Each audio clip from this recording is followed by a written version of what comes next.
श्री शिवाय नमस्तु भयम। दोस्तों, जैसा कि आप सभी लोग जानते हैं कि 11 मार्च 2026 यानी बुधवार को पड़ रही है चैत्र महीने की शीतला अष्टमी व्रत। और दोस्तों, यह वह तिथि है जो चैत्र महीने में पड़ने वाली सबसे बड़ी तिथि है, क्योंकि यह चैत्र महीने में पड़ने वाली है और इसका बहुत ही बड़ा और विशेष महत्व होता है।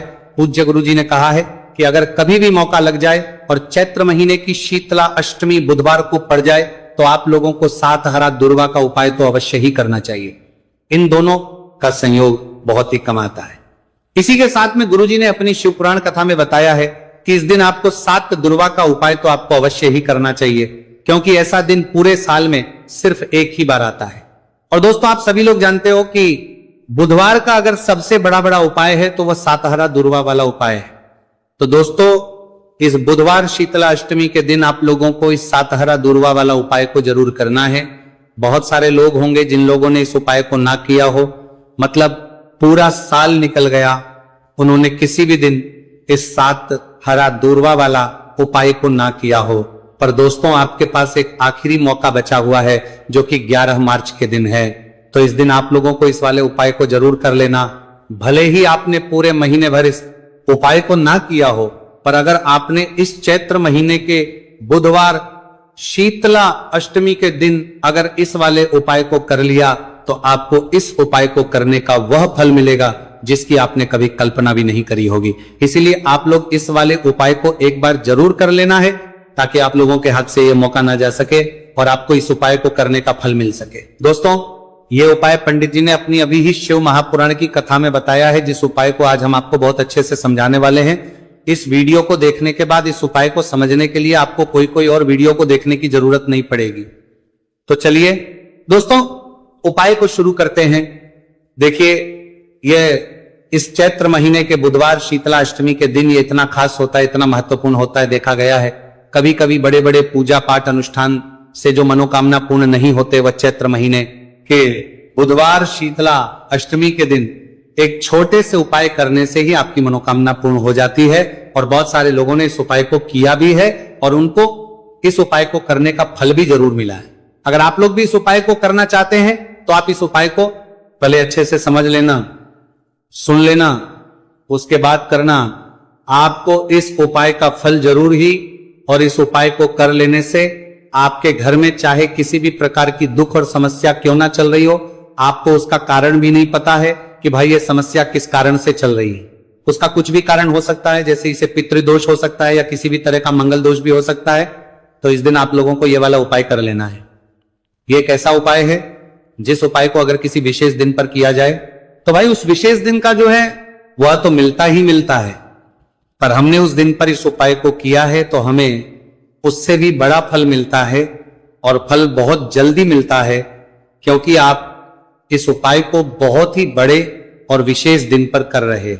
तो चलिए अब उपाय के बारे में बात करते हैं, लेकिन उससे पहले आप लोगों को यह जानना आवश्यक है कि आखिर ये उपाय किस समय करना है, किसको करना है और कैसे करना है। तो चलिए हम आगे आपको वीडियो में एक एक करके बता देते हैं। उससे पहले अगर आप लोग हमारे चैनल पे पहली बार हैं तो हमारे चैनल वास्तविक जानकारी को सब्सक्राइब करना ना भूलें, और अगर आपके पास कोई सवाल है तो आप हमें कमेंट बॉक्स में बता सकते हैं। और अगर आपको हमारा वीडियो पसंद आया है तो आप हमें लाइक और शेयर करना ना भूलें, और अगर आपको हमारे चैनल की जानकारी चाहिए तो आप हमें फॉलो कर सकते हैं, और अगर आपके पास कोई प्रश्न है तो आप हमें कमेंट बॉक्स में बता सकते हैं। पहली बार आए हैं या फिर मेरी आवाज आज पहली बार सुन रहे हैं तो हमारे चैनल को सब्सक्राइब जरूर कर लेना, और इस वीडियो को करके कमेंट बॉक्स में श्री शिवाय नमस्तु भयम ओम नमः शिवाय जरूर टाइप कर देना। तो दोस्तों, इस 7 दुर्वा वाला उपाय को हमें इस बुधवार शीतला अष्टमी के दिन कैसे करना है, किसको करना है, किस समय करना है और कहां पर करना है, ये सारे सवालों के जवाब आपको इस वीडियो में मिल जाएंगे। और जो ये वीडियो देखेगा भाई, उसको 7 हरा दुर्वा वाला उपाय जरूर करना चाहिए, क्योंकि इस दिन 7 दुर्वा का भी बहुत ही बड़ा और विशेष महत्व होता है। और जब बात आ जाए हरा दुर्वा की तो ये सोने पर सुहागा वाली बात हो जाती है, और ये एक बहुत ही बड़ा उपाय हो जाता है इस बुधवार शीतला अष्टमी का। तो अब दोस्तों, इस 7 हरा दुर्वा वाला उपाय को आखिर करना किसको है, सबसे पहले हम लोग वो बात जान लेते हैं। तो देखो, घर की जो बड़ी माताएं बहनें होती हैं, उन माताओं बहनों में से कोई भी एक बड़ी माता बहन इस वाले उपाय को कर सकती है। और दोस्तों, अगर आप चाहें तो अपने घर में से सभी सदस्यों भी इस उपाय को करवा सकते हैं। अगर किसी व्यक्ति की खुद की कोई मनोकामना है, खुद की कोई दुख और परेशानी है जो कि वो अपने लिए ही करना चाहता है इस वाले उपाय को, तो वो खुद अपने लिए भी कर सकता है। बाकी अगर कोई घर में से ऐसा है जो कि अपने पूरे घर परिवार की सुख और शांति के लिए यह वाला उपाय करना चाहता है, तो भाई वो भी करना चाहता है, सकता है, उसमें भी कोई दिक्कत वाली बात नहीं है। कहने का मतलब यह है कि इस उपाय को हर सदस्य भी कर सकता है और पूरे घर परिवार के सदस्य के लिए घर की बड़ी माताओं बहनों में से कोई एक माता बहन भी कर सकती है। माताएं बहनें अगर घर में उपस्थित ना हो या वो ये वाला उपाय ना कर पा रही हो, तो फिर घर का कोई बड़ा सदस्य भी इस 7 हरा दूर्वा वाला उपाय को कर सकता है, चाहे फिर वह पुरुष ही क्यों ना हो, उसमें कोई भी दिक्कत वाली बात नहीं है। अब दोस्तों, जो अगला प्रश्न निकल कर आता है वह यह आता है इसको लेकर कि आखिर इस उपाय को हमें किस समय करना है, सुबह के समय करना है कि शाम के समय करना है। तो देखो, इस वाले उपाय को आप लोग सुबह के समय भी कर सकते हो और शाम के समय प्रदोष काल में भी कर सकते हो। अब अगर आप पूछो कि भाई सबसे उत्तम समय कौन सा रहेगा इस 7 हरा दूर्वा वाला उपाय को करने का, तो हम आपसे बस यही कहेंगे कि इस उपाय को आप सुबह के समय करेंगे तो ज्यादा बेहतर होगा। बाकी अगर प्रदोष काल के समय भी करेंगे तो भी अच्छा होगा, उसमें कोई भी दिक्कत वाली बात नहीं है। तो अब दोस्तों, जो अगली सबसे बड़ी और महत्वपूर्ण बात आती है वह यह आती है कि सुबह अगर हम उपाय को करेंगे तो हमें कितने बजे से लेकर कितने बजे तक के बीच में करना है, और शाम के समय प्रदोष काल में करेंगे तो हमें कितने बजे से लेकर कितने बजे के बीच में करना है। तो देखो, सुबह जितनी जल्दी हो सके आप उपाय को करने की कोशिश करना। बाकी अगर कारणवश लेट भी हो जाओ, थोड़ी देर भी हो जाए, तो 10 या 11 बजे तक भी आप उपाय कर लेना, पर 12 बजे से ज्यादा देरी ना हो, ठीक है, इस बात का ध्यान रखना। उसके बाद में दोस्तों, अगर शाम के समय प्रदोष काल की बात करें, प्रदोष काल का जो समय है होता है वो शाम के 6 बजे से शुरू हो जाता है। मतलब शाम के 6 बजे से लेकर शाम के 6 बजे से रात के 8 बजे के बीच का जो समय होता है, यह समय प्रदोष काल का समय होता है। तो इस उपाय को 7 या 8 बजे के बीच में भी कर सकते हो, मैं आप कभी भी इस वाले उपाय को कर सकते हो, उसमें कोई भी दिक्कत वाली बात नहीं है। तो चैत्र का महीना ही है जो आपको धन, दौलत, पुण्य दोनों ही देने वाला है।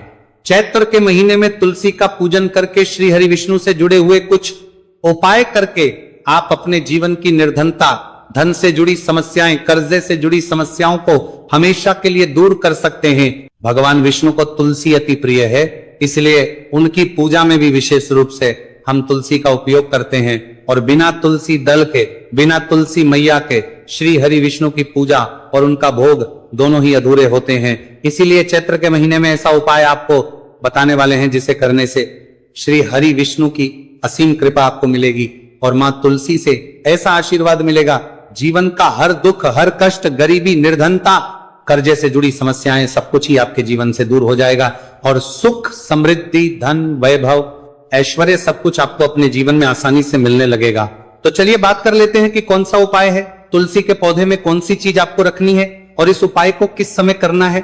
देखिए, सबसे पहले तो आपको बता दें कि अगर आपके घर में तुलसी का पौधा नहीं है तो चैत्र के महीने में एक तुलसी का पौधा अपने घर में लाकर जरूर लगाए, क्योंकि चैत्र के महीने में जो लोग अपने घर में तुलसी जी का पौधा लाकर लगाते हैं, मां तुलसी का पूजन करते हैं, कभी भी मां तुलसी उनके घर में निर्धनता नहीं रुकने देती है और हमेशा उनके घर में धन की वृद्धि होती है, धन की वर्षा होती है।